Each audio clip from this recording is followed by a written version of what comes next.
The Mavericks survive a buzzer beater scare from the Indiana Pacers to get their second win of the season. We'll break it all down coming up next on the DLLS Mavs postgame show.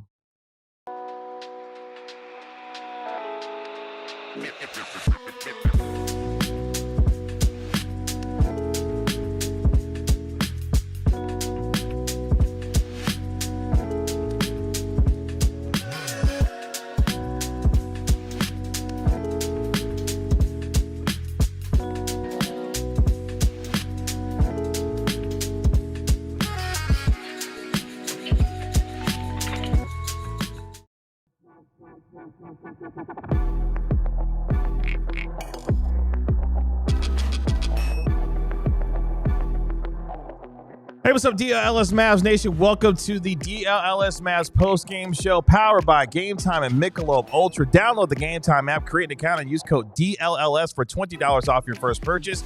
And Michelob Ultra, official beer sponsor of the NBA. Kevin Gray alongside our DLLS Mavs analyst Bobby Carella. The Mavericks find a way to survive the scare at home from the Indiana Pacers to get a 105 win. The heroes tonight, Brandon Williams and Dwight Powell. Yes, Dwight Powell and Brandon Williams, your heroes tonight, as the Mavericks survive a buzzer beater scare from Aaron Nesmith, who had a chance to win it at the buzzer for the Pacers, as the Mavericks, who had not one but two 12-point leads in the fourth quarter, survived tonight to move to 2-3 on the season, concluding their season-long 5-game homestand. We'll break it all down here for you over the course of the next hour. Our DLLS Mavs beat writer Harrod Jr. and our national NBA insider Marc Stein will be joining us later on in the program. But Bobby, an exercise in offensive futility tonight between the Mavericks and the Pacers. The Mavericks survive and move on. That game was not easy on the eyes, but a win is a win, and that is first and foremost. You never, ever, ever apologize for a win. That said, I feel like we all deserve a little bit of an apology because that game was gross. It was gross and brutal. And, you know, the Pacers damn near pulled off one of the most stunning, like, missed free throws into threes sequences ever. That was truly incredible. But the shot bounced out, luckily enough for the Mavs. I think the number one takeaway from this game is that Brandon Williams and his skill set, he is a sorely, sorely needed piece for this team because he's quick, he's fast, he has handles, he can finish, he can use the glass, he can shoot jumpers, he can make free throws, he can feed other guys. Like, he can do a lot of things that individually other players on the team can do, but really nobody else on the team other than Kyrie has that blend of ball handling, playmaking, finishing around the rim, and speed and quickness, And the Mavs really, really needed that. They looked so much better. I mean, throughout the season, they've looked better with D'Lo on the floor than they have whenever he's been off the floor. But they looked even better tonight whenever Brandon Williams was in the game. And especially, after being arrested over the weekend and, facing a little bit of scrutiny from that, coming out before the game tonight and apologizing, via the media for what, in his own words, being a distraction and, making that mistake like that, to bounce back like that and have the game that he did tonight, I thought was just fantastic. And the Mavs really, really, really, really need his kind of dynamic guard play if they want to do anything on offense. And, that's even without another guy that got hurt tonight that I'm sure we'll get into. But yeah, I mean, just hat tip Brandon Williams. He had a fantastic game. 20 points, 9 of 14 from the field, 7 rebounds for Brandon Williams tonight. He was one of 4 Mavericks in double figures. Dwight Powell, how about the always stay ready MV Powell tonight? 18 points in what was 29 minutes, a plus 12 for him off the bench, leading a bench unit that outscored the Indiana Pacers 64-43, so a plus 21 in that department. Big nights for Dwight Powell and Brandon Williams. Dwight Powell had to see extended time tonight because Anthony Davis had a lower left leg injury in the first quarter at the 4-minute mark. He did not return for the rest of the game. He came into tonight's game probable for the game, but dealing with bilateral Achilles tendinopathy. Easy for me to say. Tendinitis, we'll call it what it is. Is it? It is. Okay, It is tendonitis. Yes, Okay. is what it is. And he left the game and was not able to return. So we will effort to get more on Anthony Davis as the show goes on from our DLLS Mavs beat writer Ron Harrod Jr. and our national NBA insider Marc Stein. But obviously that took a lot of collective air out of the building, and the bigs who are already shorthanded for the Mavericks without Daniel Gafford, without Derek Lively II, and then Anthony Davis going down as well. Guys had to step up, and the always stay ready Dwight Powell, Bobby, he's inevitable. You're damn right, KG. And he came to play tonight and did so in a big way to help out this Mavericks team, especially in that first half. He is a true professional. He can execute the pick and roll even at his advanced age and, not playing every night or hardly at all anymore. He can still run a screen and roll just about as well as any big in the league. His footwork, angles, timing, all of that stuff, his hands, finishing ability. And, the Mavs had two centers already out, and then AD, whatever position you think he plays, he left the game early too. They needed something on the inside. The Pacers are missing just about every player on their team that makes more than the minimum, but you still need size. You still need an interior presence. And, of all things, it was the Brandon Williams, Dwight Powell pick and roll that brought the Mavs back in this game and helped them build a pretty sizable lead that they were just able to cling on to. I've liked Dwight for a really long time, as a player and as a person. And so I'm really happy that he had a game like this. That's two of my faves, man. Him and Brandon Williams having really good games on the same night. It's really cool to see, but obviously, I don't know if I need to say this. I don't know if I want Dwight to have to play 30 minutes a game for the next 6 months or 6 hours. They need AD back. They need Lively back.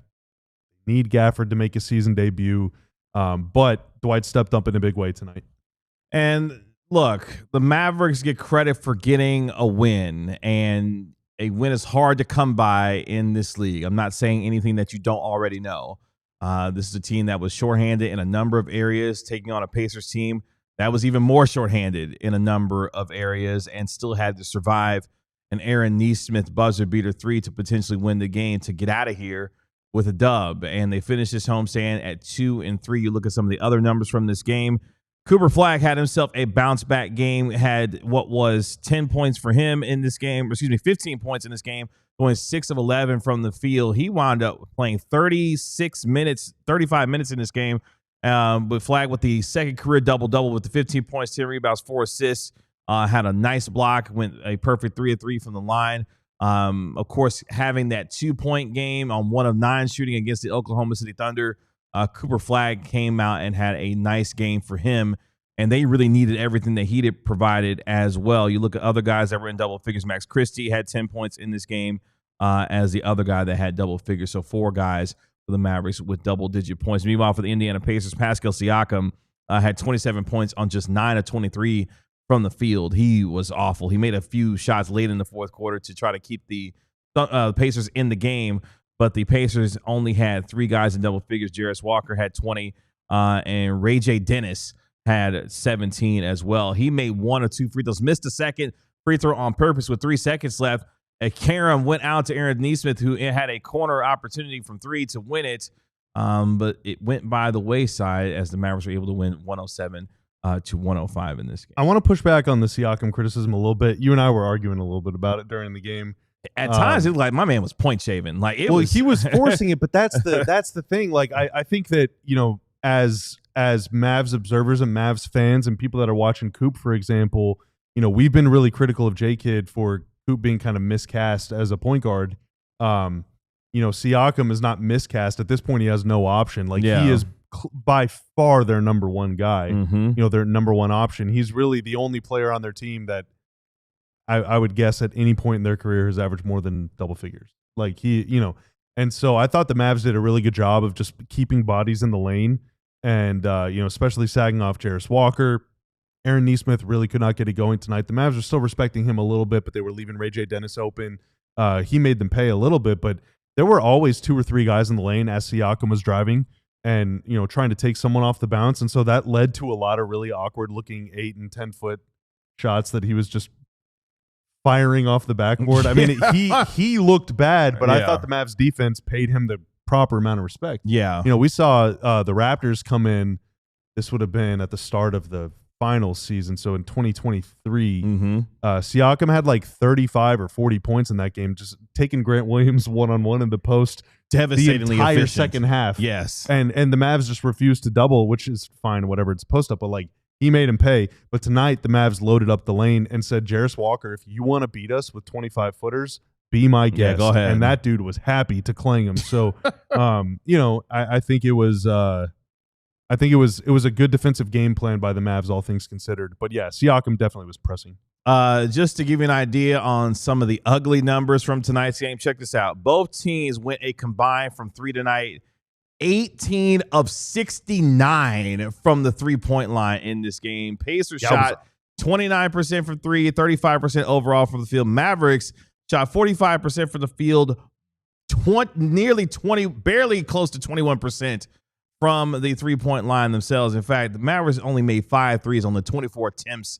that they took tonight. They did, however, clean up at the free throw line. The Mavericks went to the line, check this out, 37 times tonight, going 30 of 37 from the line, while the Pacers went 18 of 28 from the field. The offensive numbers were ugly, but the Mavericks made enough plays down the stretch to get it done. And yes, Mr. Anthony, I do see you, Dane Anthony, 6'3", 4'2". The turnovers still too much of a problem for the Mavericks. 19 turnovers tonight in this game against Indiana. Not great. Which is something that has been a problem so far for this team this year. The high number of turnovers. They were able to survive tonight, but again, something that cannot continue going forward if you're trying to win games against better competition, which they will see as soon as Saturday when they take on the Detroit Pistons. But you make enough plays to win, but still a ton of things to clean up from a game like this against Indiana. Yeah, you can only play the game that's in front of you. And so, you know, the Pacers, I lied to you whenever I said that Washington at home would be your easiest game all year. Pacers at home right now is your easiest game all year because they're just missing their entire team. You know, which is funny because they still almost lost this game. Yeah, but you know, the Mavs they got off to a pretty bad defensive start in the first quarter and bleeding into the second quarter, and then they really tightened it up, and the Pacers started missing some shots and playing along. And you know, the Mavs found a little bit, obviously, with Brandon Williams and with D'Lo, and things, just looked way better in the second half. And so, you know, they did a good enough job to win the game in front of them. Now, obviously, their next several games are going to be significantly tougher than this tonight. And so, you know, if you go into Mexico City and you're playing Jalen Duren without AD and Gafford and Lively, it could be a long night. Even if you have one or two of those guys, it could be a long night if the guard play isn't there again. You know, D'Lo and Brandon Williams combined to have a really good game. They combined for, 34 points. If they don't do that again, it could be tough. And you got to deal with Kay Cunningham. Yeah, and on top of all if that. Max Christie cools off, that could be tough.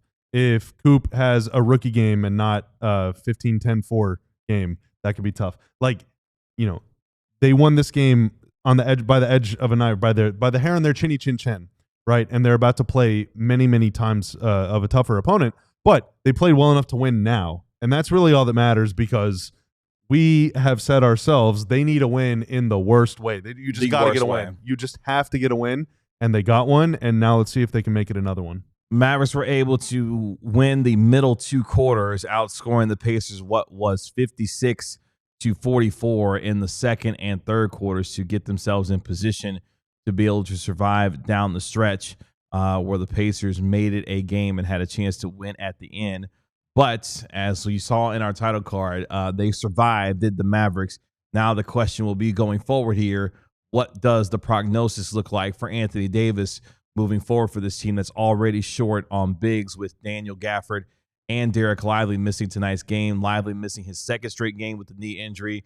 Daniel Gafford missing his fifth straight game to start the season with that ankle sprain. And now we wonder next, what is going on with Anthony Davis to see how this team will move forward. But they will celebrate the win tonight before they get ready to head to Mexico City to take on Detroit on Saturday night. Let's take our first break here on the DLLS Mavs postgame show. When we come back, More on this game and the standout performances of Dwight Powell and Brandon Williams, who picked himself up after a difficult weekend to put the Mavericks in position to get this win tonight. All that and more coming up next here on the DLLS Mavs postgame. First, let's talk about our friends at Qualys Roofing. With over 700 5-star reviews and an average rating of 4.9 stars, Qualys Roofing is one of the most trusted names in roofing across North Texas and Austin. Homeowners and business owners alike consistently praise Qualys for their honesty, follow-through, and quality workmanship. The weather might be feeling nice outside, but we know it can get stormy any moment of any day, and with that comes wind, with that comes hail, and with that could come damage to your roof. Qualys is based right here in North Texas. It's not some storm-chasing fly-by-night crew. They are local, experienced, and committed to doing things the right way. If you schedule a free roof inspection with Qualys right now, you will get a free DLLS shirt. How about that? Oh. And if you replace your roof with Qualys and choose between you can choose between a free Blackstone grill or a Traeger smoker, because getting a new roof should come with a little extra sizzle. Call or go online to schedule your free roof inspection, and don't forget to ask about your free grill. Visit QualisGC.com or just search Qualys Roofing and Construction. That's QUALIS, or call 817-500-9008 and get started today. Sign me up for that Blackstone. I need one of those. Let's talk about PNC Bank. Long-term growth takes patience and commitment. That's why you want to plan. You want to make sure you get yourself in a position to get ready for that long-term patience and growth. Something banking and hockey hair have in common. Yes, hockey, hair, and banking have in common. PNC Bank recognizes the value of long-term growth too. So it's time to see how long good long-term growth looks on you. And that's where Main Street Branch comes in. Pick up your free Dallas Stars hockey hair hat pregame at PNC Plaza. Compliments of PNC Bank on November 4th and November 6th at PNC's pop-up Main Street Branch. You get your whole Stars crew will be down there. That's on the right. 6th. The entire whole Stars crew, including Lutz. Yeah, you know Ludwig got a main. Mr. Mullet himself. That's right. No purchase necessary. One person per person while supplies last. 2025, the PNC Financial Services Group Incorporated. PNC Bank, an official partner of the Dallas Stars. Mavericks find a way to get it done. 107-105 at the AAC to beat Rick Carlisle and the Indiana Pacers to move to 2-3 on the season. They finish up their season-long 5-game homestand at 2-3. They will now go to Mexico City on Saturday night to take on the Detroit Pistons at, check this out, Bobby, 9 p.m. is the start time on Saturday night. We'll have more details on what that special night will look like for us and for you while you watch that game on Saturday, but that'll be a little bit later on in our show. But let's talk about Brandon Williams. Brandon Williams picked himself up off the mat after what was a difficult weekend for him, as our own DLLS Mavs beat writer Ron Harrod Jr. Reported that Brandon Williams was arrested at DFW Airport Terminal C for marijuana possession. He did make a statement prior to the game apologizing for his mistake and taking full accountability for his actions, and then tonight stepped onto the floor and really gave the Mavericks a big spark offensively off the bench. And you talked about it a little bit in our first segment, his ability to penetrate, use his quick first step, not only to make plays for himself and for others, but his offense was really good tonight, going 9 of 14 with the 20 points. The number I love is the number 7. That's the amount of rebounds that Brandon Williams had. Not afraid to stick his nose in there to go crash the boards. We talked about it during the pregame.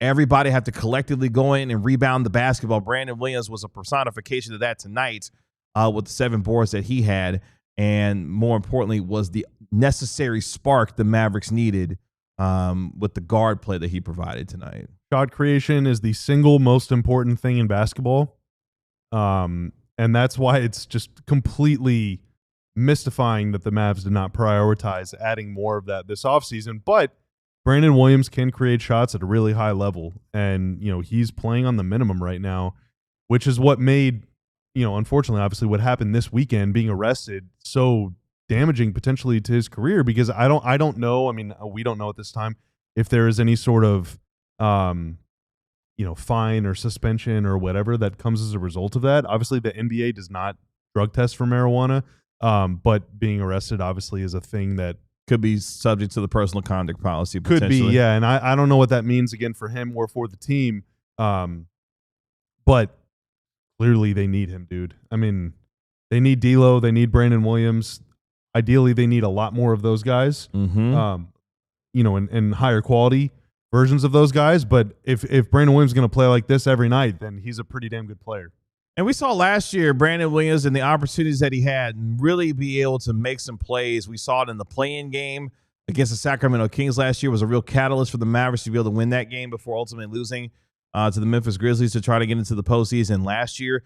He has proven to be he can be an NBA level player.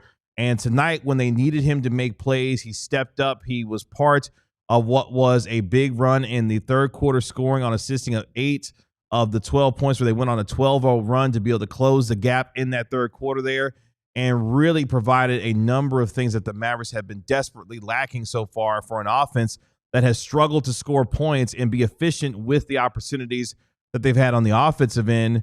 His playmaking was key, and hopefully going forward, whether it's D'Angelo Russell, Brandon Williams, Ryan Nembhard, when he gets his opportunities, the ability to organize offense. You saw the pick and roll action that him and Dwight Powell was able to run. Things tended to flow better with a guard initiating offense to be able to make things happen. And more importantly, they got to the line a lot tonight. They got to the line 37 times, but that's the ability to attack and get things going downhill to put the pressure on the Pacers to have to defend you at the rim. And the Mavericks were able to take advantage of that for the most part here. Yes. Point guards matter. I mean, that's why it's a position. Like, that's why you need to play someone at point guard that can play point guard, so that you can, like, I don't know. It's frustrating. Obviously, it's great for them that Brandon Williams and D'Lo are playing pretty well right now. But, like, it is really frustrating to, after an NBA game, have to explain the concept of a point guard. Like, isn't it nice to have someone that can dribble the ball and bring it down the floor and pass it to people and get people organized? Like, not have to worry about what a novel violations. Concept. You know, it's like, no S, dude. I've been kind of sidetracked throughout most of the show because I'm trying to find a way in the Basketball Reference archives to find most field goals missed in a game, because the Pacers tonight. Now I'm going to make a joke. The Pacers missed 69 shots tonight, which is so many shots. They missed so many shots, Kevin, and I feel like that's got to be the most an opponent has ever missed against the Mavs. That is an unholy amount of shots. Yeah, for those who haven't seen the numbers, the Pacers went, check this out, 37 of 106. Which is so bad. Like, first of all, getting up 106 shots, crazy to begin with. But then to miss 69 of the 106 that you take is horrendously hideous offense. Yeah, and you know, we were kind of, during the game, I said something about the Pacers have whatever I forget what they had at the time, but they end the game with 18 offensive rebounds. Yes. And I was like, that must mean you're missing a lot of shots to get that many. It turns out the Pacers' offensive rebound rate in this game, or the Mavs' defensive rebound rate, I should say, despite the Pacers getting 18 offensive rebounds, they missed so many shots that the Mavs rebounded defensively at a top 5 rate in the NBA tonight. That's how many shots the Pacers missed. That is unbelievable, dude. And yes, MJTX 08, and only lost by 2. Yeah. Like they still had a chance to make their 38th shot of the game to win the game. And Aaron Nesmith's corner 3 fell short. We can't be heaping too much praise on these guys, because at the end of the day, they still almost lost team at home. Yeah. I also, we don't have, I know we mentioned AD in the first segment. We don't have any additional information to give. Maybe Ron will in the next segment, or Stein will after Ron comes on. But, it is an unfortunate reality that every single show we've done on this channel for the last 8.5 months now, almost 9 months, the chat has inevitably, descended into Luka versus AD trade conversation.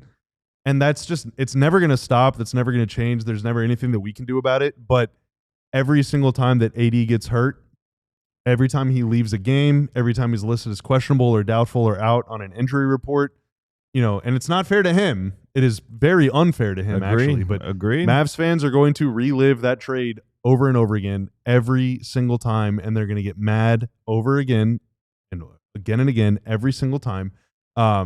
It is very unfair to AD. It's very unfair to Mavs fans.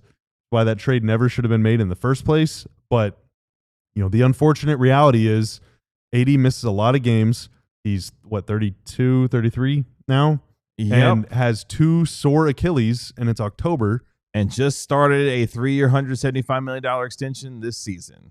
And so, obviously it is way better for the Mavs, ostensibly, we think, if he plays than if he's out. If you are, I think we have a new tank emoji, by the way, for supporters. But if you are watching Darren Peterson highlights and are like, you know what, I could see it, then maybe you want AD to miss 2 months or whatever. Or Cameron Boozer highlights. The Mavs want AD back on the floor. And so obviously it is way better for them if he plays than if he misses weeks or months. But Achilles, soreness, tightness, whatever it is, you do not want to mess around with that. If you got one of them, let alone 2. And so it could be pretty difficult, I think. Yeah, I mean, this is part of the Anthony Davis experience, unfortunately, is monitoring his health situation on a constant basis. I see you in the chat discussing the idea of some of the same concept with Luka Doncic. And yes, there were at times plenty here in Dallas where we were monitoring the health status, whether it be his fitness on and off the floor or injury-wise. And he's out right now, obviously, which is, Yeah. The idea being that the trade that was made, you're trading one set of timeline for a new one. They feel like this was the best way that they could go about winning a championship in the immediate, trading in that long-term future for this one. And that's what they decided to do. Do most of us agree with it? No, but this is the experience that in the timeline and reality that we live in. And hopefully for the Mavericks, Anthony Davis can get back on the floor as quickly as possible because they're going to need him. Whether you believe they have a chance to win a championship or be competitive or have a competitive window this year or not, they need that dude on the floor to give themselves a realistic chance when Kyrie Irving does come back eventually to make the postseason and make any type of postseason run if they're able to get there. So, yeah, that's going to be something that we chronicle and watch all season long is how available is Anthony Davis going to be for this team. Dejinchich says, you guys sound so stupid every time you start to about Luka again. You should move on and do proper analysis. Luka missed their last 3 games. We have done proper analysis for the last 28 minutes and really for the last 9 months. It is an inevitability, unfortunately, when covering a team that Anthony Davis plays on, that he's going to miss time. In fact, every player misses time unless they're Mikal Bridges. Like, every player misses games. What I was saying, which is analysis, by the way, is that when AD misses time, fans are going to be upset about it because the general manager, who we analyze, by the way, made a trade that we analyzed for a player that could ostensibly help them win the title sooner than Luka could have because this player that he traded for is in better shape and is better on defense. Well, AD comes into the season, which we analyzed, out of shape, which we analyzed, and yes, the Mavs are a better defensive team, which we've analyzed, but can't play defense if you're hurt. And we will analyze all of the games that he misses and all the games that he plays. So hopefully that didn't sound so stupid, but this is just how people feel. So you can get over D's, and now we can talk about the game more. And trust sorry to bog. Oh, no, it's fine. And I would have loved some of that lemonade if it helped me get to the NBA Finals to be a 34-10-9 player. Trust me. So it is what it is. But again, that'll be. I didn't get rage baited. I'm fine. It's fine. I'm wearing a shirt with a moose on it. Do you think that I'm mad? I'm drinking a Michelob Ultra, KG. How upset could I be? Yeah, for the get over it crowd. First of all, congratulations. Number 2, this trade will be talked about to the end of time. Anything that happens between these two players for the next decade will be talked about because of the fortunes that have been changed by each of these franchises. And we're the good guys over here. We want the good guys to win and win a lot because we want Mavs fans to be happy about the product that's on the floor. The way that can happen is if Anthony Davis is on the floor and available to do it. That's the trade-off that they've decided to go with. Yeah, it's better if he plays than if he's out. Yeah. But unfortunately, he's got 2 sore Achilles. He might miss some time. And right now, Kyrie's also out, and I've And said there are it a number of million teams that are times, dealing with significant injuries right now. they're going to lose a lot of. Yes. They're going to lose almost every game without Kyrie and AD. Just like last year, I said whenever before the trade. So they're probably going to lose every game that Kyrie and Luka both miss. Like, it's really hard to survive without 2 stars. Yeah. And so if AD misses time, the Mavs are in trouble. There's some analysis. They play the Pistons next. Probably going to lose if AD misses that game. Let's take our next break here on the DLLS Mavs postgame show. When we come back, we welcome in our DLLS Mavs beat writer Harrod Jr. live from the American Airlines Center to break down what was a win for the Mavericks and try to get the latest when it comes to Anthony Davis. All that and more coming up next. But first, do you feel it? Do you feel it? I do. The leaves are changing. The pumpkin spice lattes are brewing for my guy Bobby Krill, even though he tries to deny it. Fall is officially Not a upon pumpkin us. guy. I'm a pecan guy, though, for sure. Oh, okay. We'll get you a pecan spice latte. How about that? Fall is officially upon us. There's no better place to celebrate than at Globe Life Field for the annual Fall Festival on November 2nd. The fan favorite event is back for a second straight year with plenty of new fall-themed activities to enjoy, including face painting, trick-or-treat stations, running the bases, carnival games, and much more, all directly on Globe Life Field. The event runs from 12 to 4 p.m., and there will be a Halloween costume parade every hour, so be sure to wear your best Halloween costume. Don't miss out on the fall event of the year at the home of your Texas Rangers. Tickets are on sale now at globelifefield.com/fall festival. Again, that's globelifefield.com/fall festival. Well, the delicious taste of victory, even if it was an ugly game. In fact, I would say the taste of Michelob Ultra makes that game more delicious. It does. All right. It kind of conceals the ugliness that we saw on the floor because this thing just tastes so good. That taste of victory deserves something equally superior, and you can cheer on your team, your favorite players, whether they play here or not anymore, with Michelob Ultra. At 2.6 carbs and 95 calories, it's a superior smooth taste worth playing for, and that is why Michelob Ultra is the official beer sponsor of the NBA and the official beer sponsor and just sponsor in general of this here podcast. It's hopefully a superior podcast. It's definitely a superior product. And Michelob Ultra is where superior game meets superior taste. So the next time you're watching a Mavs game, next time you're listening to a podcast, the next time you're anywhere but in a car, grab a Michelob Ultra, drink responsibly. It is the superior light beer, the official beer sponsor of the NBA. And the sponsor of the Mavericks Pistons game on Saturday. Oh, yeah? That game is presented by Michelob Ultra. That's right. All right. That game will take place at 9 p.m. on Saturday night, and that game is exclusively on Peacock. So if you don't... Oh, we have to download Peacock?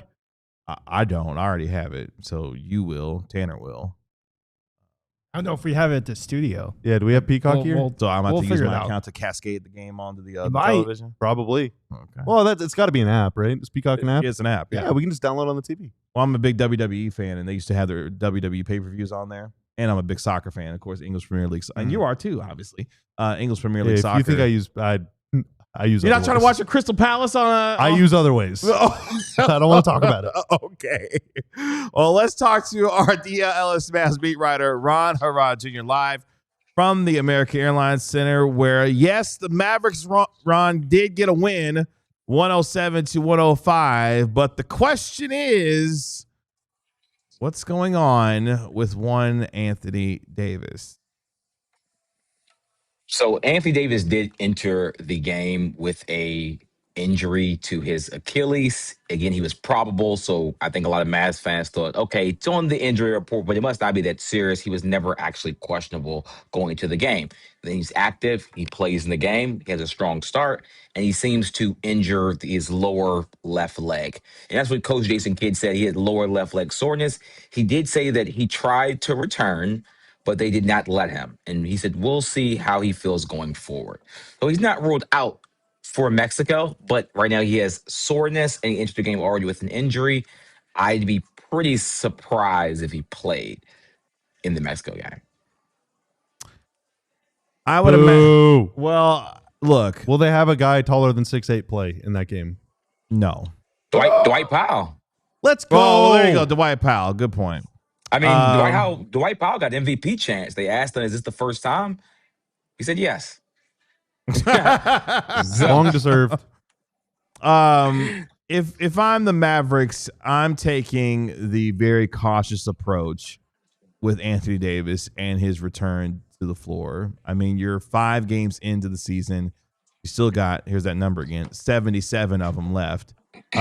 So if you're the Mavericks, discretion may be the better part of valor here when it comes to Anthony Davis. You're already short 2 bigs as it is, and your best chance of winning games going forward is a fully healthy Anthony Davis. So if I'm the Mavericks, that's the approach I'm taking. What would you say to that?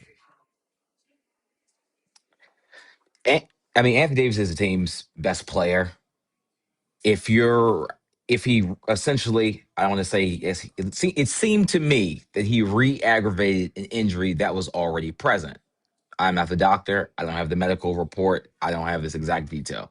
It seemed that he re-aggravated the injury. And if that is true that he did re-aggravate the injury, then it's probably going to be tough for him to play a game again on Saturday in a couple of days. You do have a gap between games, but they are traveling, to Mexico. I'd be pretty surprised if Anthony Davis played, unless the injury is just not as serious as we think. Again, Jason Kidd did say he tried to return. I don't know how hard he tried to return, but again, this is what the coach said. He said he tried to return the game. Basically, they had to stop him from himself, essentially. So I guess it depends the severity, but I would probably sit him, but I'm not the coach.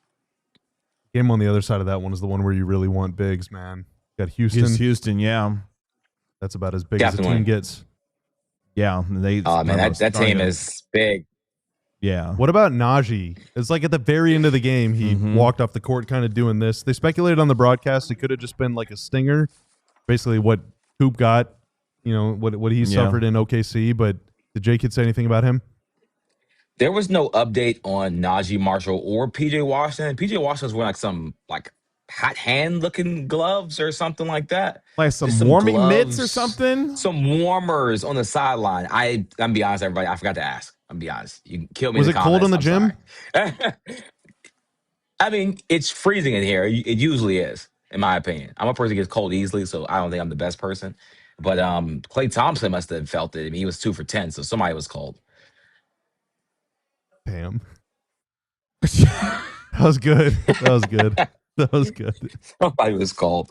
Look, I when it comes to the Klay Thompson experience at this point, all I'm gonna say is I'm happy for him. That's all I got for Klay at this. I'm happy for him. I mean, he had 2 really good plays, in my opinion. It just, we said it every show at this point. I don't think this is all his fault. I think he's genuinely set up to fail, and I don't think this is the right team or the right construction right now without Kyrie Irving for Klay Thompson. There's no elite playmaker, but Brandon Williams showed a lot of promise today, and even when Brandon Williams was on the court, I don't know how much that Klay, he didn't seem to have the impact that, you would think. With Brandon Williams playing a lot of minutes, with D'Lo playing a lot of minutes, with even Jaden Hardy in 8 minutes. He had some guards on the floor. He still kind of couldn't get off. Yeah, Brandon Williams was the spark that they needed tonight. Coming off of what was a difficult weekend for him, he addressed the media prior to the game and was able to come out and play a terrific game that the Mavericks needed. What did you think of his response, not just obviously prior to the game, but obviously as he performed in the game tonight, given what his weekend was? Yeah, I mean, I can be very transparent. I mean, I was very happy for Brandon Williams. I think a lot of Mavericks fans should be happy for him. I mean, he was at a funeral. I think he lost a friend, I think is what I read. So you have to go to a funeral, then you're going to the airport, and, allegedly your manager packs your bag and you get into some trouble. You end up getting arrested. So you kind of have all that on you while the team's struggling. You kind of come back and you're trying to, get yourself back into the game, but you have all this on you. And while he's going through all those traumatic experiences, he goes out there when his number is called and scores 20 points and leads the Mavericks in scoring in a game where they needed all 20 points, or they would not have won the game if he did not provide those sparks. They went on a 14-2 run because of Brandon Williams. To me, just from watching him, he's the fastest player on the team. And I don't even really think it's even close. He was blowing by guys. There's no player on the Mavericks that has the first step that Brandon Williams has, while Kyrie Irving is clearly hurt. But even, Kyrie Irving maybe coming off an injury, even this season probably will not have the burst that Brandon Williams provides. So I thought it was really cool just to see him kind of go out there and just hoop. All Mavs fans want, can you hoop? Can you not hoop? He hooped today. I think he made a lot of Mavs fans proud. So going into Saturday's game, whether or not AD plays, is one of Brandon Williams or D'Angelo Russell starting? It just has to happen. It just I feel like this is the breaking point. This is the inflection point. Does it have to happen? No. Jason Kidd, it does. It has to happen. Jason Kidd is with all due respect, Jason Kidd is the head coach of this team. We have been saying all season long, you need to start a point guard. He said, bleep, no, I'm starting Cooper Flagg at the point guard position, and we're going to put out this big as hell lineup that we believe defensively is going to give teams problems. And we've seen through the first 5 games, hey, if you put a bleeping point guard in, things actually look a little bit better offensively from a flow perspective. So does that mean he's going? No, I don't think he will. D'Lo has played well off the bench. Brandon Williams came in and gave you a spark off the bench. They are very comfortable with bringing these guards off the bench right now. Average 100 turnovers per game in the fourth quarter. And has that changed anything about them starting a guard? Tonight it changed. It did. I think it changed. You can sip on that narcotic if you want to. It's not happening. It's not happening. It's not happening. What? I'm going to say this, KG. If the Mavs don't run one of those guys at point guard, I might be drinking a lot of Michelob Ultras live on the show because something you should. It's a superior, smooth taste. That's right. Something just has to give. Luckily for me, if I do drink that, at least I won't gain the weight because it is low calorie. So at least we'll still have our and 2.6 carbs. At least we'll still have our gains, everybody, regardless. So, but okay, funny stats. So Brandon was a +3 a night. D'Lo was a +5. So again, point guards plus minus, they're positive. Again, D'Lo again for this season entering the game, net rating positive 16 while he's on the floor, even while shooting like crap in a lot of these games. So even while not shooting the ball well, net rating is still +16. So I mean, again, if we have these numbers from my $5 subscription to Data B-Ball, I'm pretty sure Jason Kidd has these numbers. So. And what's he done with them in the first 5 games? What's he done with them numbers in the first 5 games? I guess shoved it up my hiney, I guess. He has already said the point flag experience is something that we're going to see until this team, quote, gets healthy. He said the quiet part out loud. He did. He did say this. He did say this. They're never going to be healthy. They're never going to be healthy. Listen, this is I'm looking at this camera. That's what the head coach said. The head coach said, "Listen to this the coach. Is what it's going to be until we get healthy, a.k.a. when Kyrie gets back." So you might as well strap in, put your seatbelt on, and get ready for this roller coaster ride. I don't know why I'm getting so upset. I don't know why this is really bothering me all of a sudden, but I done found my second win. This is what it's about to be. I apologize. This is Ron's report, Ron's review, whatever we dubbed it, but this is what it's about to be. I think we're still workshopping. Yeah, it's all the things. It's all the things. By the way, I would like to add that Cooper Flagg was a -7, which just from me looking was the lowest on the team tonight. And to be fair, I think he actually had a solid game. But these are just what the numbers show. It's just a single game plus minus. But again, with the point flag experience, now he's a -7 in the game that you won. They won this game. He was a -7.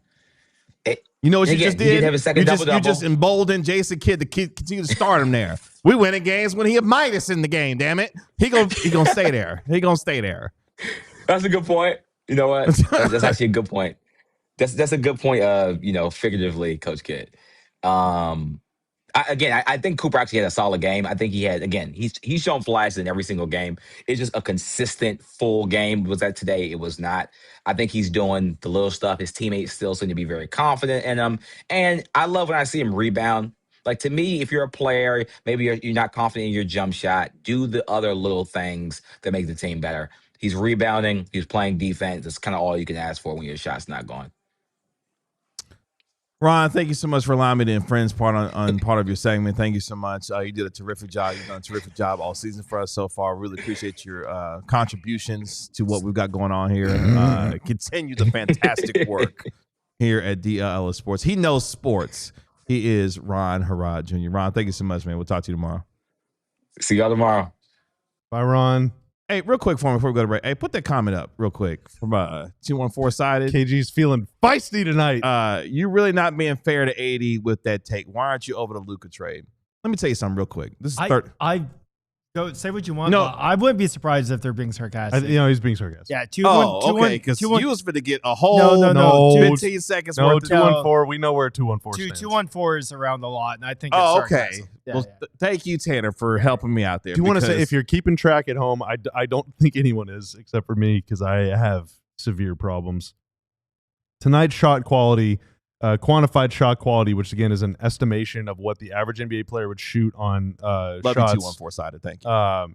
Based on nearest defender, location on the floor, shot clock, everything, was worse than all but 8 games the Mavs played last season. So now 3 of the 11 worst shot quality games of the last 2 seasons for the Mavs have all come in the first 5 games of this season. Point guards matter. Point guards matter. They just do. Point guards matter. They just do. Point guards. Shahid says, Ron, admit it. B. Will is your cousin. There's a little bit of a resemblance. They do look a little alike. Can you go back to the comments real quick? I'm gonna give Playmaker Spivey his 15 seconds of glory that he's been wanting for this entire You can't show. just fight people. I'm not fighting people. We're having a conversation. I mean, how tough you want to find out? Do you want to find out how tough I am? Like, just He just said, "Meet me in Temecula." 10 seconds. Listen, I will always disagree with this trade. I have said that from jump when it comes to this trade. You can see how I feel about it. The reality is, this is what it is. I want Anthony Davis to be on the floor as much as he can to help this team win as many games as he can. I will always disagree with the trade, but that's where we are. And if AD can help this team win games now, I want him on the floor to do it. And if that is the case, that's what we're in the business of seeing this team win games. AD needs to be available to win games as much as he can. That's all I'm going to say. Let's take a break. When we come back, our DLLS, no, that's not, we already just did that segment. Our National NBA Insider, Marc Stein, he's going to join us next. Ron's joining again. Right. Hey, you should become a diehard. And you can do that by scanning the QR code that is going. I used to be so good at timing There's like this. 4 things I know, it's my bad. Usually I do some, I sort of like lead into it. If you scan that QR code there, it'll take you to a website called alldlls.com, and there you can sign up to become a diehard. When you do that, you're throwing some support our way for what we're doing here at DLLS Sports. But you're getting a whole lot more out of it, including a shirt of your choice. We got 50 to choose from and more. We just released some shirts adding Stein to that look like the one you got on, too. Like those. Or like those, yeah. Is one of those a wrestling shirt? No.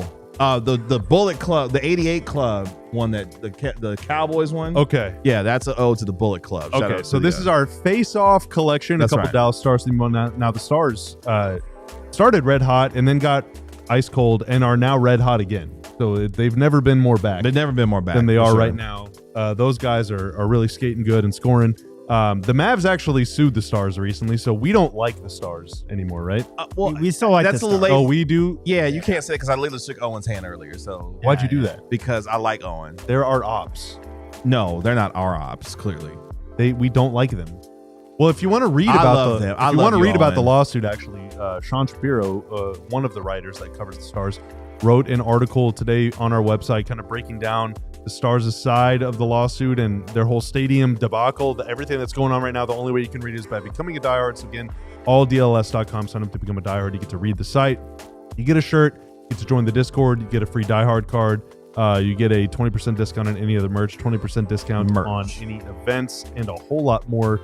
So whether we like each other or whether we're arguing in the comments, everyone is welcome in this community, and we're all just sad about everything all the time. before we bring Stein on, I just want to be very clear. I'm tired. It's 11:20. No, I'm not talking about tonight. I'm tired. The last 8 months has been hell for this fan base, this organization, in a number of ways. I want this team to win games. It's much better and more exciting when we talk about when this team wins and plays the kind of games that lead to a quality product on the floor. I want the dude that's here and was traded here on February 1st to be on the floor as much as he can. So we don't have to have these conversations, because the more winning this team does, the more we can start to put behind what happened. Until that happens, you, I, and the rest of the sports world will continue to discuss it in some shape, form, or fashion. That's all I'm saying. I'm tired. I'm exhausted. But anyway, that's all I'm going to say about that. So thank you for listening to my TED Talk for 10 seconds. You're welcome. Let's bring in our national NBA insider. You can always dial up the Stein line at the Stein line. He is, of course, Dapper Stein. Marc Stein, did the Mavs win the trade? That's probably where it died. Don't ignore me. Ignore me. Don't answer that question. Don't answer that question. Hi, Mark. How are you? I'm okay. Sounds like I'm better than you guys, based on what I'm hearing. Well, we're okay. I've reached the breaking point in some respects with all of this, because anytime this player happens to get injured, the questions, the conversations, the chat will always be about what happened with this trade. And I get it. Like, I'm 100% right there with you. But damn, it's been 8 months. I'm exhausted. We're all exhausted. Every single fan is exhausted with all of this.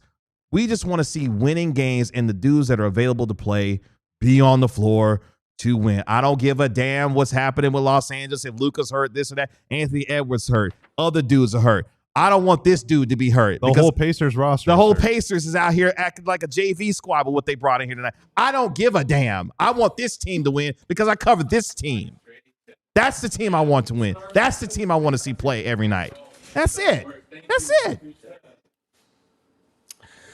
Well, listen, I was hopeful of coming on here with some more answers, some more clarity. I mean, the reality is we do not know any more about AD's status going forward than we did when he exited the game. I've been reporting it all night, trying to get further details. We don't have further details at this point. Left leg soreness is as far as they've gone with tonight's diagnosis. But obviously yesterday, before this game, he was listed with bilateral Achilles tendinopathy. I am not a doctor, but I think we all know that doesn't sound good. And I think the alarm text that I got from Kevin Gray, which I read in that same voice he just ranted about, both before and after I clicked onto the show, the panic and alarm is obviously palpable. I mean, AD, he comes into tonight he was the first Maverick in franchise history to start a season with 4 20-point, 10-rebound games. Tonight does not get past the 7-minute mark, and we're just going to have to wait and see. This team is supposed to leave for Mexico City tomorrow. They will. AD's status for the flight for the game Saturday against Detroit, it's all obviously TBD, and, we could talk about the remarkable turnaround Brandon Williams had, the repeated bursts of MVP chants for Dwight Powell, Dwight Powell's career night at the free throw line in both makes and attempts. I mean, I could try to focus on a bunch of stuff, but I know we all want to know about AD, and sadly, at this point, we don't have further clarity, and I have no rebuttals or counters to anything KG said or the tone he took. I mean, it's 9 months. I guess that's my follow-up. In a couple days, it's going to be 9 months since the trade. And I mean, this homestand was just excruciating, and I'm sure I am not alone. I cannot see the chat tonight, but I'm sure I am not alone in thinking that Nesmith wing 3 was going down, and this was actually going to end up with an L that made it a 1-4 homestand. Nesmith had a night to forget, and he missed, and the Mavs escape. But I mean, these are the most minor of details for us to be talking about. Do you have any idea of Daniel Gafford and or Derek Lively's possible availability Saturday, or Ever. No, because the truth is all the focus post game was trying to get the latest on AD, and there just isn't a lot more known at this point. So, look, Gafford hasn't been able to fully practice. So, I mean, I don't want to sit here and blanket say that I know his availability, because then everyone will be like, Stein said, and like I don't have an official status for him, but it's hard for me to see Gafford being able to play, because again, they've got to travel to Mexico City. Now they will have a practice of some sort Friday in Mexico City, but is that, how real of a practice will that be when you have trips like this, when you travel abroad, an NBA regular season game abroad? There are all kinds of appearances, media obligations that are attached to the trip. So are the Mavs going to be able to have a real practice session in Mexico City? Possible, but I'm going to have to check on that too. Yeah, I mean, there's just the real post game curiosity here was AD status, and sadly, I don't have the update that I know everybody wants. And they might not know till there's further evaluation tomorrow. I was told that AD, I shouldn't say that because I don't know that for sure. We had no access to AD after the game in terms of media. There was no opportunity to speak to him. So the presumption is that he had already departed. Perhaps he was in the back somewhere else, but we had no media access to AD to get any kind of status report. Yeah, and 214 sided. Yeah, I've given up on asking about Exum. Well, whenever he returns, my God, it's awesome. Yeah, whenever that happens, cool. Like, thumbs up when that happens. I'm not even gonna waste my. Well, and what we haven't seen too is, I mean, the team hasn't played a road game yet, so like, who even travels? Yeah, because that could be. On the bright side, we've been tracking this all year. With the Pelicans' miserable performance tonight, they are now dead last in the league in offensive rating. How much did they lose by? Well, they were down by about 1,000. They end up losing. Hold please. 122 to 88 to the Nuggets, and they actually played the fourth quarter to a draw. Oh wow! And Zion played tonight, right? You could have fooled me with that one. Yes, he did. He had 11 points in 26 minutes. DeAndre Jordan started at the 5 for the Pelicans. He did what? Are the Pelicans the only winless team still on the board? The Indiana Pacers, Mark, and the Brooklyn Nets. God, I thought the so Pacers there is that, and Phoenix is really somewhere. struggling. The Kings are really bad, and so despite the Mavs, I guess zooming out a little bit. Did anybody not think Neesmith's 3 was going in? I mean, as soon as he took it, I thought it was going in. I mean, I saw the ball bounce into a Pacer, and I was like, "Oh my god!" And then I saw Neesmith was the one taking it. I'm like, "All right, he's gonna miss it. He's gonna miss it." He's their best 3-point shooter. I thought it was going in. He was the Mavs' best player tonight. It's true. But the Mavs are 2-3 now. Obviously, everybody is struggling with availability, and this is the very end of the show, so it's unfair of me to even ask you this, Mark. But wait. Let's just go to overtime. But you will let's go to overtime. Yeah, let's just go to overtime. The conversation will continue over on alldlls.com. Thank you all for joining us here on our television audience. Make sure you go to alldlls.com and become a diehard member as we continue here on the DLLS Mavs postgame show with our national NBA insider, Marc Stein. We can always dial up the Stein line. Because I want to ask about the PJ Mitts after you ask. Yeah. Okay. I do have an update on that. That is the one thing I can update you. After this. Oh, okay. Let's hear it. No. Oh, let me ask my question. Oh, I'm sorry. Go ahead. Go ahead. So the Mavs are 2-3. I think coming into this homestand, obviously, I think the KG. I think you said that you wanted them to be 4-1. I said I would have taken 3-2. They're one win off that. Obviously, being 2-3 is not very good, but there are plenty of teams in the West that have gotten off to horrible starts. So, Mark, as the chief homestand record citer from last season, when the Mavs had a rough homestand, coming out of this homestand, they could have been in a worse position. They certainly could be in a much better position had their entire center rotation not gotten hurt. How will this homestand be remembered, and what is the temperature as they finally go on the road for the first time? I mean, look, I've been saying it since we were on the floor of the Vegas Superbook.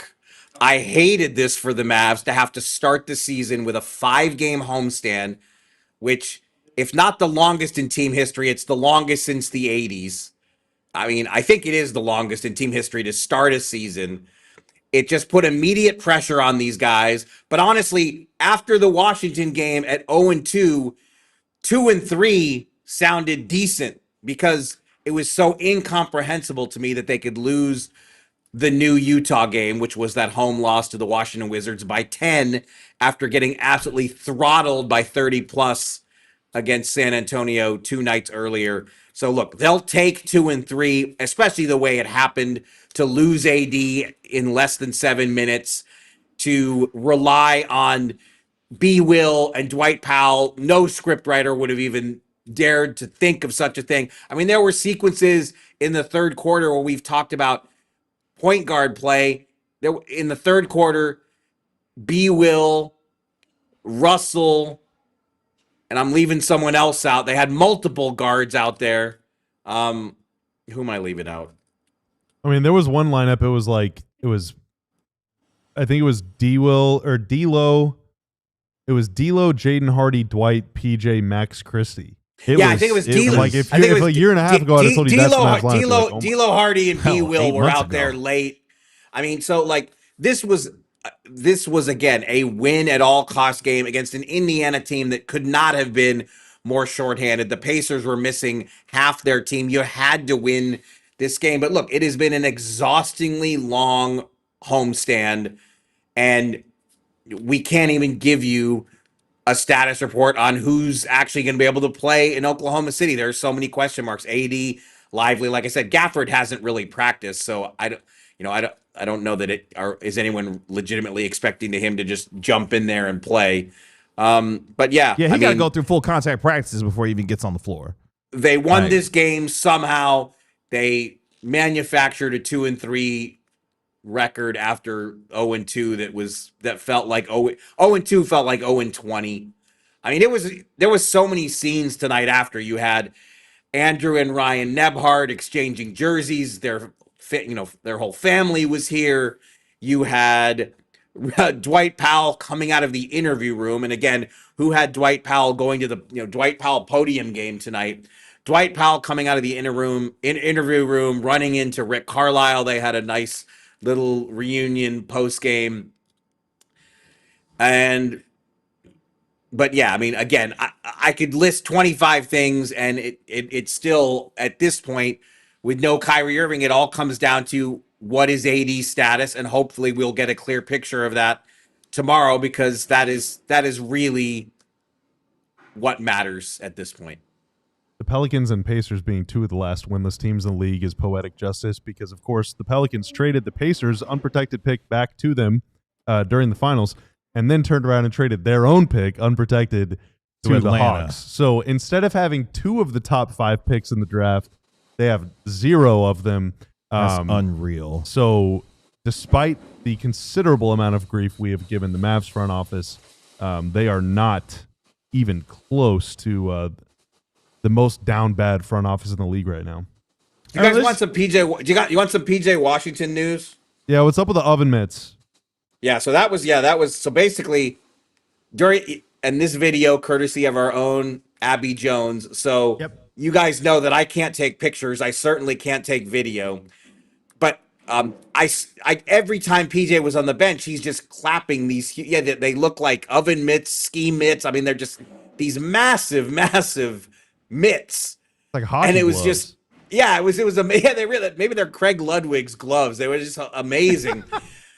And of course, again, I'm at floor level, but I send a message to Abby, and I'm like, Abby, I couldn't take a still picture of an object that's not moving. So Abby, from her location miles away from the floor, manages to shoot video of PJ. Just he was, every time PJ was on the bench, he was really vocal and just clapping with these giant mitts that I just found fascinating. So I did check after the game. I am told that they are indeed intended to keep the hands warm. There is some sort of warming mechanism that they have on top of being hockey-sized mitts, because PJ wants his hands extra warm when he's out, so he comes back and I guess still has the hot hand feel. So that is, I do not know what brand they are. I do not know the medical technology, but at least I was able to get that answer. And again, I know that it is not the answer that everyone wants about AD status. I think we're going to have to wait till tomorrow for that one. Need to pass some damn gloves to Klay Thompson. Jeez. Yeah, that's what's funny is like PJ was playing well even, so it's like he need to kind of weird they share the secret sauce. yeah. Down on Secret court level, gloves. it can get really cold, especially with the ice down and everything. And then you go back out there, and now you're expected to dribble and pull off Kevin combos, Gray. you know. Kevin Gray is pretty much, I mean, the glasses are coming off here any moment to just lay into some No, they're not. It's just, the more conversations I have about this, I get it. Everyone is still pissed off about the trade. A lot of people are still pissed off about it. Look, I've said it again. I've said it before, and I'll say it again. I will always disagree with it. But this is the team that's in front of us. Are they going to find a way to win games, to put a product on the floor that will help Mavs fans somewhat begin to move on? There will be plenty of fans who will not come back to cheer for this team, and that is their right and their decision to do that based on how they feel about this franchise. And I respect that completely. I want to see a product night in and night out that gives this team the best chance to win based on what they've decided to do. And the only way that happens is if dudes are available. And to have a guy. I think if we were unanimous about anything coming into the season was, given the fact that we don't know when Kyrie Irving will be able to make his season debut, this season to be any kind of success depends on Anthony Davis being a top 10 player who's on the floor for 65 to 70 games. So anyone who is dismayed, discouraged, worried, hitting the panic button, fill in your adjective. I mean, it makes total sense because we don't, he exited in the 5th game of the season and we don't have answers right now. But I would say too, I mean, if we want to unite sides, right? The sides of the trade debate or of the get over debate, whatever you want to call it.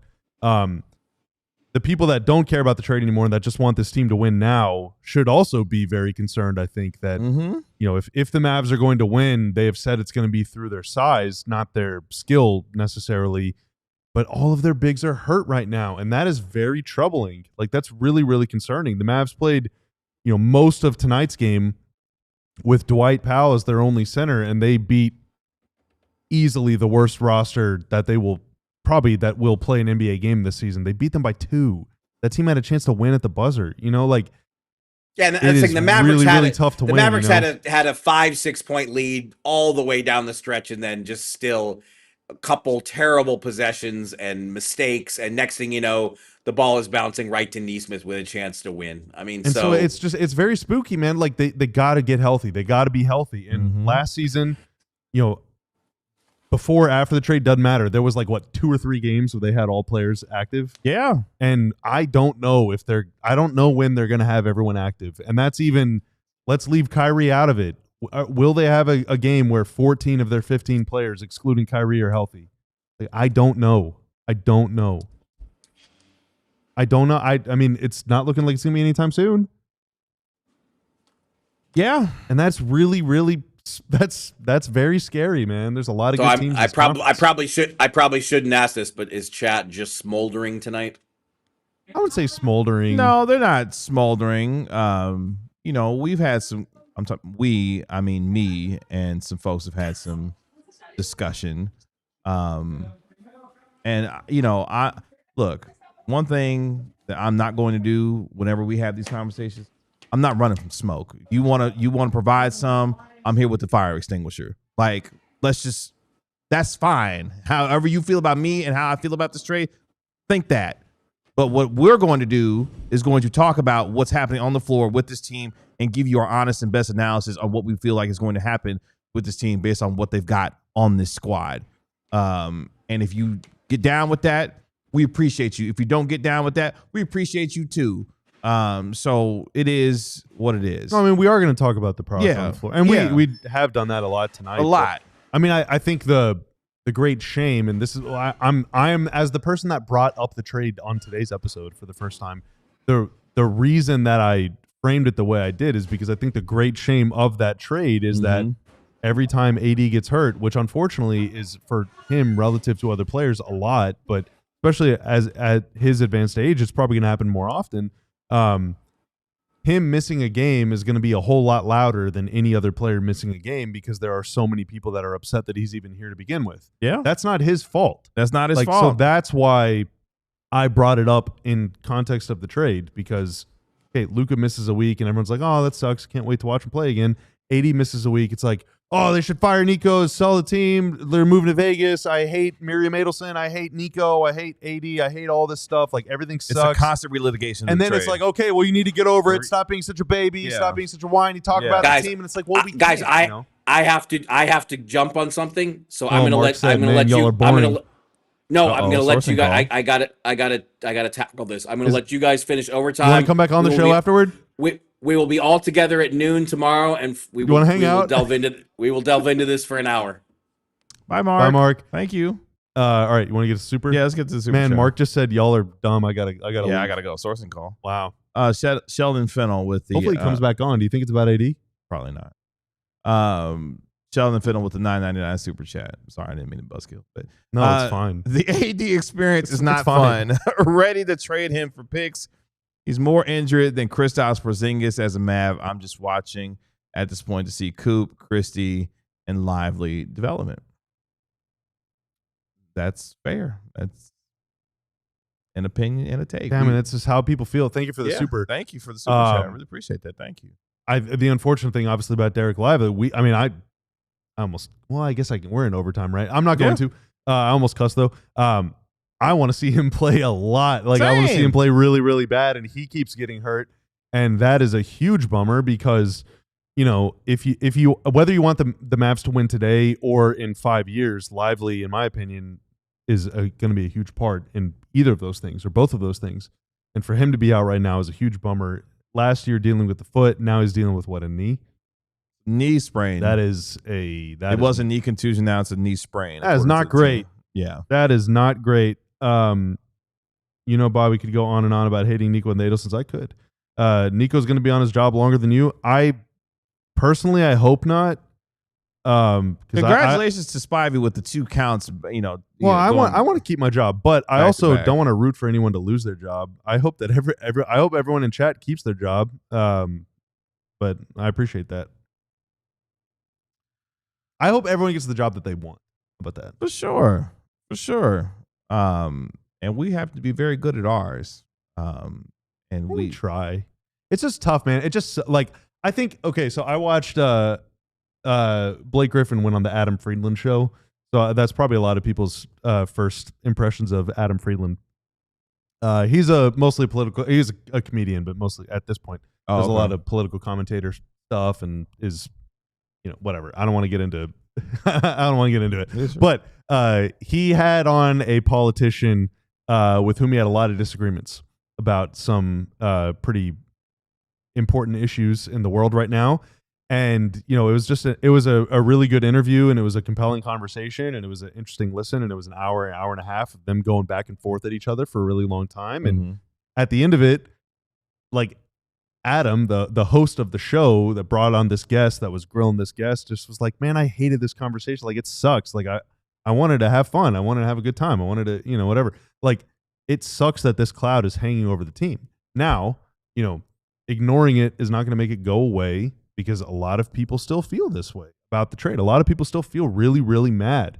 Even if the team wins, they're going to feel mad, but especially when the team loses, and the team's losing right now. The team is not good. Their players are hurt. They're struggling. The product's not very fun to watch. So, like, all of those people are going to be really, really upset. Now, talking about how talking about the trade all the time is kind of also ignoring people that want to get over it. So either way, people are going to be left out. You can only be so inclusive. I mean, I feel like we do a very good job and put forth a really strong effort every single day, literally every day, talking about the on-floor product and about the things that we're seeing and the things we're watching, the things we're thinking about, the numbers, the data, what the coaches and what the players are saying and what we're observing and analyzing and breaking down all of that stuff without ignoring the context of how they got into this situation. And so I think for whether you want us to shut the F up about the trade for the rest of our lives, or whether you want us to talk about nothing else than the trade until Nico gets fired, we're gonna do both of those things really, because like that's the context of that is the situation. The overarching premise of the Dirk era Mavs, a period of time where I loved watching the team. I thought it was great to watch all the time. I loved Dirk, but the through line of that entire chapter of Mavs history and of our basketball watching lives was that the Mavs were struggling to win titles. They were struggling to even win a playoff series. They went years without making out of the first round, despite having at one point one of the best records of all time. They won 67 games, got bounced by an 8 seed, the first time that had ever happened in a best of 7 series. And so that was, unfortunately, a huge stain on the Mavericks' legacy for a long time. Whether you like Dirk or not, that was something that you could not ignore, that the team could not ignore. And that's also what made them winning a championship so freaking sweet, because they had failed so many times. Now, for the Mavs right now, whether they win or a title or 5, or whether they never make it to the finals, that is not going to change what has happened. Like, the story that is unfolding, whether we talk about it or not, whether Locked On talks about it or not, or ESPN, or your favorite or least favorite podcast or TV show or whatever, whether they talk about it or not, this is a real way that people feel.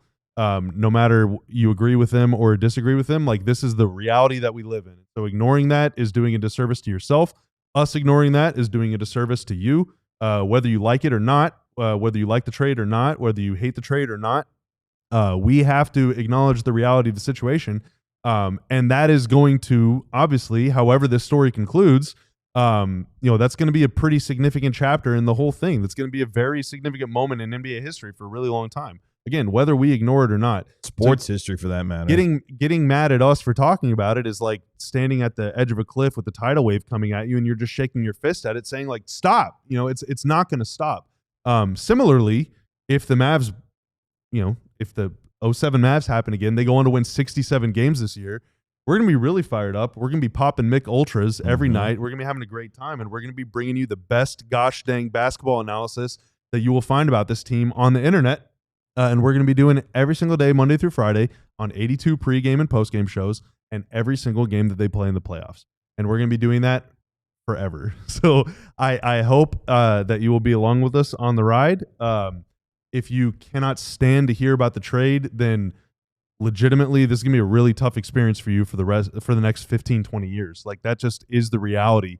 If you hate hearing about Nico, the reality is he's going to be the GM for a while. Whether it's a day or a few years or a decade, he's going to be around. So, like, we cannot ignore reality. I think the deal that we make with you, the viewer, and the deal that you make with us, the people that live in your television or your phone, is that we're talking about this team.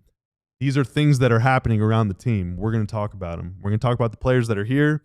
We're going to talk about the way people feel. That is the essence of fandom. I'm a fan. This is how I feel.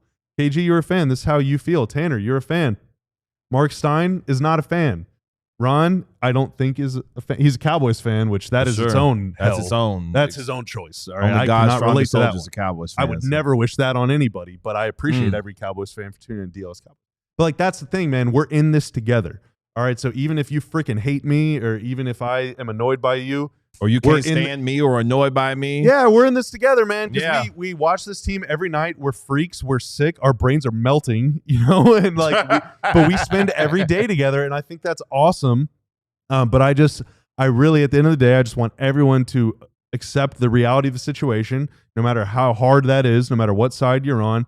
This is the way that it's going. And there is only one way out, and that is to continue down this road together. And we're going to watch this happen. The Mavs are going to try and win. Whether they do or not is up to them. All we can do is sit and talk about it and hope for the best. And I hope that they do win. I'm bummed that Lively's out. I'm bummed that Gafford's out. I'm bummed AD's out. I'm super bummed Kyrie's out. I hope they all come back very soon. And win or lose, I hope we get to watch some really good basketball. So that's, I don't know. I didn't really know where I was going when I started with that. I'm sorry for talking for a long time. No, that was great. Leniso with the $5 super chat. Love DLLS. First of all, thank you. When should the team start to have the ugly conversation that all three of our centers are injury prone, and maybe trading one of them?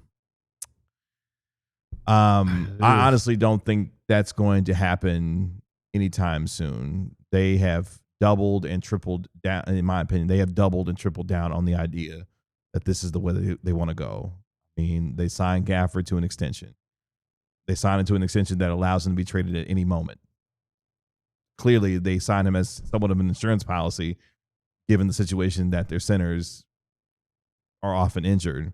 And that's unfortunate because Live is a hell of a basketball player. AD's bona fides are, solidified.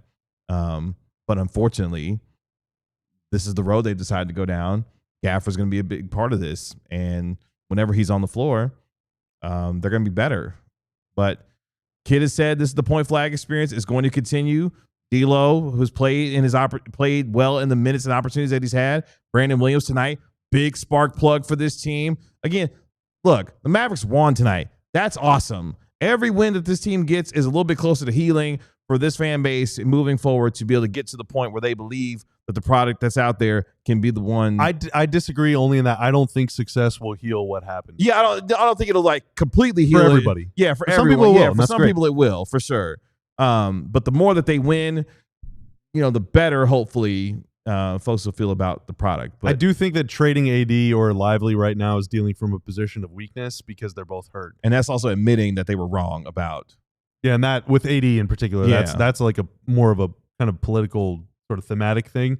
But because if you trade AD, you're hitting the start over button. Yeah, and that's just not. And that's not. I don't know if that's the right thing. As long as Nico Harrison's the GM, that's in my opinion, that's not happening. Yeah, but trading a guy that's hurt is you're not getting back as much as you could. Sure, and that's just not the best way to go. Sheldon with the $4.99 super chat. Guys and gals, it's just game 5 of 82. The Mavs stink this year. We just have to accept it, tank for the pick, and hope for next year. I mean, hope that you're wrong. Yeah, same. I mean, look. I hope so. But there's 77 of these games left. Was this the ideal start that you wanted to get off to if you're this Maverick squad? Obviously not. Under 500 homestand. Injuries to all 3 of your bigs go before the end of October. Not the way you wanted to start the year, but there is still a lot more basketball to play.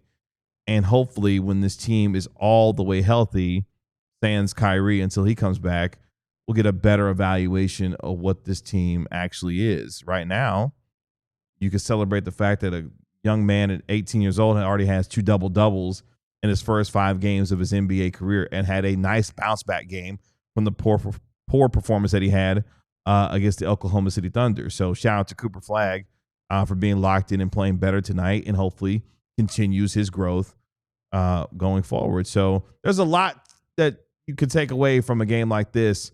Brandon Williams played well. D'Angelo Russell continues to play well in, respects. And your team showed. He's proven me wrong so far, man. I did not think that he would be a good player here, and he's been a plus. Easily the biggest positive of the team so far. Yeah. So that's where they are. They're 2-3. They'll have a couple days off, and then they play the Detroit Pistons on Saturday night. Special note with that, we will have a watch along. Let's go here. Sorry, on the really loud, that's all right. For the DLLS Mavs crew, we will have a watch along for the entirety of that game on Saturday. So mark your clock, set your clock. I don't know why I say mark and set clock, whatever. 9:00 is when that game starts. That game is exclusively on Peacock. So if you don't have Peacock, you won't be able to watch. All right, so I won't watch it. I'll see you on Monday then. Well, I have it, so we'll be able to watch it. So there you go. So if you don't have Peacock, you have to have that in order to watch that game on Saturday night because it's an exclusive Peacock game. And that game will tip off at 9 p.m. Our pregame show, that means will begin, Bobby, at 8:30. Okay? 8:30. 8:30 postgame? No, 8:30 pregame. Pregame. Okay. AM? No, PM. Would you rather than play a basketball game at 9 p.m. or 9 a.m.? 9 a.m. Really? Yeah. 100%. I feel like a 9 a.m. game would be weird. All right, it's time to go home. We have time to talk about this. We're talking about this game again tomorrow. Tanner's like for the last 30 minutes be like, shut the fuck up. I'm ready for this to move on. Sorry, Tanner. It's we're getting existential. I know. Yes, we are. I know. It's just fair enough. I get it. But you have more time to do that in about 12 hours. Wow. Tanner's like, I got better stuff to do. Him and Stein both, man. I get it. Can't trust them. I get it. Shout out to our guy Tanner, making this look good and sound good as always. Appreciate him. Mavs win 107-105 over the Indiana Pacers. 2-3 on the season. They will get back on the floor on Saturday night in Mexico City when they take on the Detroit Pistons in regular season game number 6. Thanks to our DLLS Mavs beat writer Harrod Jr. and our national NBA insider Marc Stein for joining us here on the post-game show. Thanks to all of you for watching, whether you're right or whether you're dumb. Just kidding. Or whether you hate just me, kidding. troll me, don't like me, whatever. I love you. I love you. That's our DLLS Mavs analyst, Bobby And I hope you Crella. get to keep your job. You kind of determined that. I'm your Well, host. not Kevin. you. I'm Oh, sorry. yeah. I was looking at you and I said, but I meant everyone. Yeah, I was like, is my job threatened all of a sudden? well, my name- we'll see. oh, wow. My name is Kevin Gray. We are DLLS Tanner's Mavs. definitely in jeopardy. We'll talk to you in 12 hours Wow. right here on DLLS Sports. Y'all be good. Peace. We all silly like the mayor.